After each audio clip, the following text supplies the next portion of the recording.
President Trump and FBI Director Kash Patel held a joint press conference in the Oval Office this afternoon. The two touting federal law enforcement's efforts to combat crime in major cities across the U.S., while also revealing which city could be next. The National News Desk, Jeff Harris, joining us. So a lot of updated statistics were shared today, Jeff, ranging from arrests to drugs seized. A lot of information.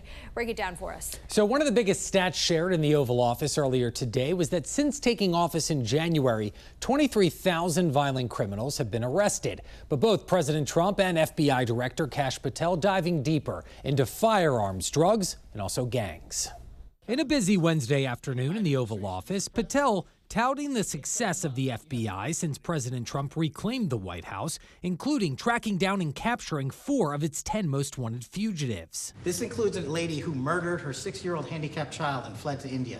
We got her in 2 months. President Trump sharing that in the same time period, the FBI has arrested at least 23,000 violent criminals, more than double during former President Biden's last year in office. Honestly, we haven't really even gotten going yet. Some of the other numbers shared: the FBI destroyed or disrupted 170 organized criminal enterprises, including 1,600 of the most violent gangs, while also confiscating 6,000 illegal guns. Meanwhile, the ATF removing over 25,000 guns. Men and women of law enforcement say 2 things to me repeatedly. First, you have taken the handcuffs off them and let them do their jobs, and you let cops be cops. Patel taking the time Wednesday to highlight Operation Summer Heat, a 3-month FBI initiative from June to September combating violent crime in several major U.S. cities. The results: over 8,700 arrests, 2,200 gun seizures, 421 grams of fentanyl seized,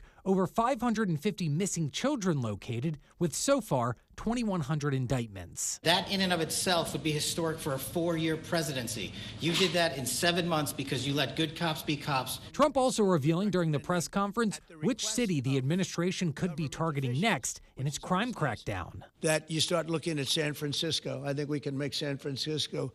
There's one of our great cities 10 years ago, 15 years ago, and now it's a mess. Now, aside from San Francisco, Trump recently saying Baltimore and Boston could be next. The president this week even threatening to relocate next year's World Cup matches scheduled to be played in suburban Boston. Reporting for the National News Desk, I'm Jeff Harris. President Trump says he's ready to expand the deployment of federal forces to more cities with Democratic mayors, now eyeing San Francisco.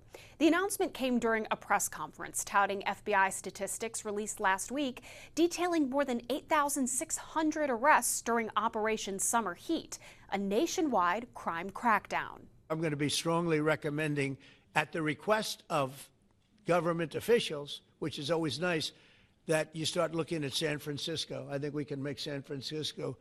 There's one of our great cities 10 years ago, 15 years ago, and now it's a mess. There was a significant spike in crime in San Francisco during the pandemic, but according to the San Francisco Police Department, violent crimes like homicide, rape, and assault have all declined by double-digit percentages compared to this time last year. Mayor Daniel Lurie put out this message on police recruitment just an hour before the president instructed his DOJ to look at going into San Francisco. Update on our Rebuilding the Ranks initiative to increase the number of SFPD officers. It's working. We've had 4 consecutive fully staffed recruitment classes, and a 5th starts in December. The president also threatening to move World Cup games out of cities like Boston or Los Angeles if he thinks crime is too high. If we think there's any reason that, whether it's Boston or anywhere else, that they're not doing their job, we're going to take those World Cup games and move them someplace else. Just before the press conference, we learned a federal judge extended 2 orders that block the deployment of National Guard troops in Oregon and California by another 2 weeks, which the administration is challenging. In Washington, I'm Atra El-Nashar. This is K2 News at 5, on your side. We find that it's extremely important to be out here to show the federal government, especially Trump, we are not afraid. We are not afraid of this presence, and we're here to stand up against ICE and stand up against the threats. Portlanders continue to push back against the White House and federal agencies tonight, while federal judges consider what to do with President Trump's National Guard deployment. Multiple protests are taking place across the city. Good evening, and thank you so much for joining us for K2 News at 5, everyone. I'm Barry Mangold. It has been another weekend full of protests here in Portland, and we've seen several confrontations between protesters and officers outside the ICE facility in Portland, including just last night. For a live update, let's get to K2's Jennifer Singh, who joins us live outside the ICE facility right now. Jen, it looks like a crowd is definitely formed outside of there with multiple protests. What are you seeing? Yeah, basically right now is when we just saw things escalate. We just saw 2 to 3 people being taken in by ICE agents who got out of the way. Where you can see that crowd is massive in numbers this afternoon, and you can see people are lining up. We just saw ICE agents walk out of the building just a few moments ago, pushing people back physically into the crowd and off the street. As I said again, we saw 2 to 3 people taken in by ICE agents. It was unclear how many due to how many people were surrounded at one time. Now, this is where, like I said, we saw things escalate for the first time today. We saw the naked bike ride actually come through here just before the newscast at around 4:15. That had hundreds of people participating, many of those people sticking around this evening, early afternoon. So if the scene is blurry right now, it's because we do want to keep things friendly at home. Now, like you mentioned, there have been a number of protests, including this one going on. That includes a rally of well over 100 people. That's where protesters marched from Elizabeth Crothers Park to the ICE facility. Most of those protesters still here this evening. And since protesters arrived at 3 p.m., things have remained, well, up to this point, have remained peaceful. Protesters have been blocking off the roadway on and off, to which Portland police have periodically come through to move people back. Participants say they are frustrated with recent claims that Portland is war-ravaged, say they will continue to protest rain or shine. Look what's going on here at ICE. There are peaceful protests who are going on. I mean, you see videos of people out in costumes out here. It's most of the time a party with music, and people are out here trying to stand against ICE. So it's extremely important that we stand with the community and also put pressure on our city government, especially our mayor, to revoke the ICE permit. And the same protest last Saturday ended not so peacefully when protesters were met with confrontation when they reached the ICE facility. Protesters were sprayed with what appeared to be a mixture of tear gas and pepper balls. And we're told today's protest was also another chance to show they will continue to show up. Now, we want to get back out here where we are seeing ICE agents and Department of Homeland Security officers out across the street. We have not seen this yet, where that crowd is over across from the facility. We believe at least one person is being taken into arrest. Taken into custody, I mean. See one person being taken in.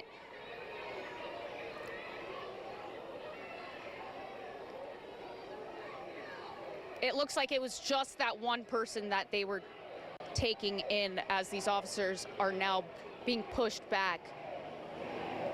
I want to let you guys watch this unfold as the ICE agents walk back into the gates. And up on the top of the roof, you could see the officers ready with pepper ball guns. And those pepper balls being deployed right now.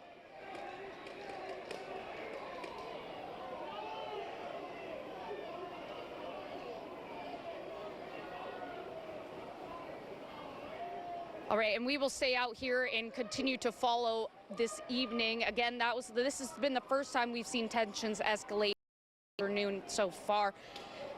We'll be live out here and continue to give you the latest updates when we can. But for now, live in South Portland, Jennifer Singh, K2 News. We're going to get another live report from you coming up tonight at 6. That's certainly the first time we've seen pepper balls being deployed in the daylight hours that we've seen in quite some time. We'll have another update again from Jennifer coming up on K2 News at 6. Also tonight, we are continuing to follow the Trump administration's appeal of the temporary restraining order that is currently blocking National Guard troops from being deployed to Portland. No ruling has come down this weekend. Here's a recap of the legal timeline so far and some of the main arguments that we've seen. President Trump ordered the National Guard to deploy to Portland late last month. The city and state immediately sued and asked a judge to block the administration from doing so. Just last week, Judge Karen Immergut sided with the state and approved a temporary restraining order blocking the troops, which is set to expire October 18th.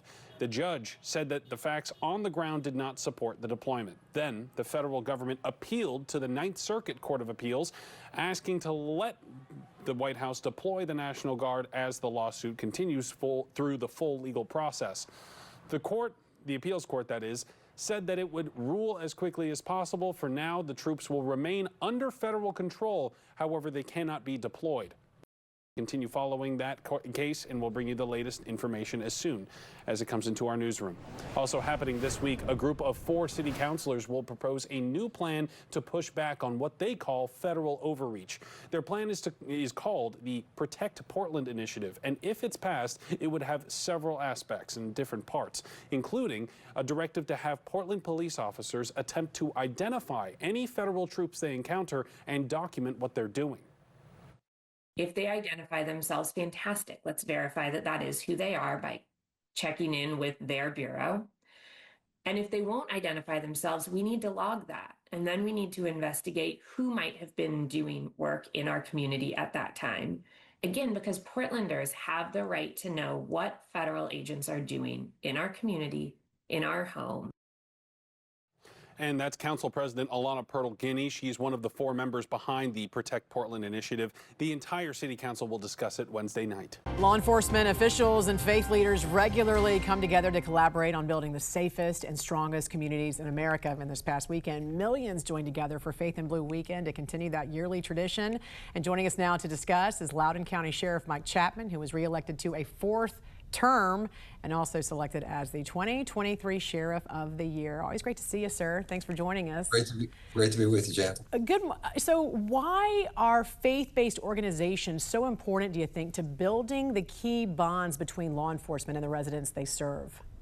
Well, they're the largest and most diverse group of people that we have throughout the county, and it's important for us as law enforcement officials to reach out to all the different various organizations, church organizations, different faiths and all that, to develop that trust, that community trust that we have, so that they feel comfortable in working with us and reporting things to us, and we feel comfortable with them. It's just it's just one hand shakes the other. It really works out well for us to be very well connected with our community. How has your faith personally played a role in your position as a leader to nearly 1,000 deputies and civilian personnel? You've got a huge staff there.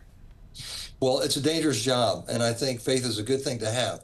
We go out there every single day. You don't know what you're going to encounter, and that's important. It's important to have to understand where you stand in life, and it's good to have God with you when you're out there, because we need to have that kind of support and feel good about what we're doing out there. So for me, it's always been important. I've been doing this now for 47 years, and so I think faith has really served me well, and I think it serves everybody well that's in this profession. And you also serve on the executive board of the National Sheriff's Association. So I want to ask you about your conversations with some of the other big city sheriffs in areas like Portland, Oregon, Los Angeles, the Chicago suburbs there. These are elected officials. So what do they think about the anti-ICE protests and all the threats around these federal agents and the National Guard, trying to come in to these cities to help crack down on crime? Well, it's a difficult position to be in because, mostly in the big cities, what you have are police departments and police chiefs, and the police chiefs are answering to politicians that may not be in sync with what's going on with the federal. Because they're selected by the mayor. That's why, not by the people. They're selected by the mayor. That's right. As elected officials, we have a lot more latitude in doing what we're doing locally, and it really kind of depends on where you're at in the country and what kind of challenges that you're facing out there. That really comes down to the individual sheriff's office, and how they perceive the problem and going out there. I think it's important that we, and I've always felt this way, and having formerly been a federal agent with the Drug Enforcement Administration, I've always felt that it's important for us to work across the board with all of our counterparts. You know, we're all part of the same mission. Our mission is to try to keep our communities safe, and that's what we want to do. So I think it's important that we engage, and certainly, you know, with the challenges that are being faced now with the federal counterparts being in these big cities, if people are in danger and they can't get the support that they need from the local police, from the city police, it's important that I think sheriffs engage and help out in any way that they can. You know, for us, all the activity has been in the Washington, D.C. area, and we're just outside of Washington, D.C. We haven't been asked to help down there. They've actually had pretty much under control, but I know that that's a little bit different. That situation is different than other cities throughout the country.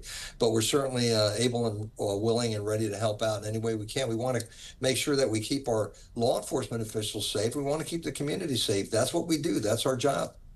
You know, as a DEA agent and also somebody who's also, you know, sheriff there in Loudoun County, do you feel like the war on drugs that we're having, do you feel like you've seen less of some of these drugs being trafficked into your county or more in the past few years? Well, I would say in the, you know, most recently it's actually gone down. I think we're having success because of the what's going on at the border and the actions by our president and this administration to close down the border. That really is the biggest you know, entry point for drugs coming into this country. We want to make sure that whatever we can do to stop it from coming into this country, that's step one. The other step is to educate our people and make sure that they understand the dangers of consuming these drugs and the death that's associated with them, and just the hardship that it puts on families just across the board. It's just a no-win situation. So we're seeing, I think, a decline in that, and I think it all has to do with a new attitude and a new direction with this administration to really clamp down and hold these criminals accountable. I think that's extremely important. And finally, very quickly, in your home state of Virginia, the Democratic candidate running for Attorney General Jay Jones sent text messages envisioning the murder of you know, a Republican lawmaker and his children, as well as allegedly suggesting law enforcement officers need to be killed so there would be less police killings. How troubling is this for you if he becomes the top law enforcement official in the state? That would be a disaster, quite frankly. He's unqualified for the job to do that, make those kinds of comments. To think him is bad enough, but then to put it in writing and send it around is even worse. I mean, I tell you what, I can't believe anybody that was either in elected office or thinking about elected office would do such a thing. I mean, it's important that he would do such a thing. And if he's elected as a top cop, that really hurts us across the Commonwealth of Virginia. I mean, that would be a disaster for us, and I sure hope it doesn't happen. We have a great Attorney General already in place. I hope he gets reelected because we have a great relationship with him. He supports law enforcement. We support him. It's you know, one hand shakes the other. We're doing very, very well throughout the Commonwealth of Virginia, and we hope to keep it going in that direction. Loudoun County Sheriff Mike Chapman, always a pleasure. Thanks for joining us. God bless you. Thank you. My pleasure.